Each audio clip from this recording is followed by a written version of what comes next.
श्रीविन्ध्येश्वरी स्तोत्रम्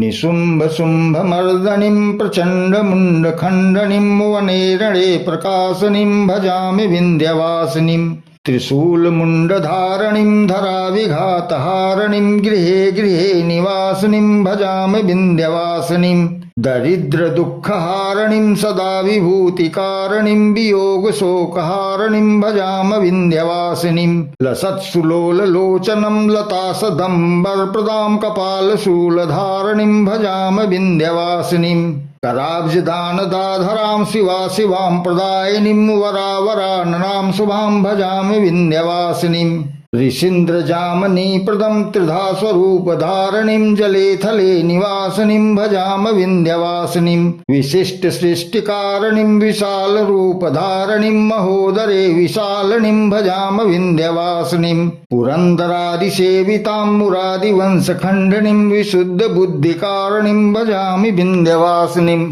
इति विन्ध्येश्वरी स्तोत्रं सम्पूर्णम्।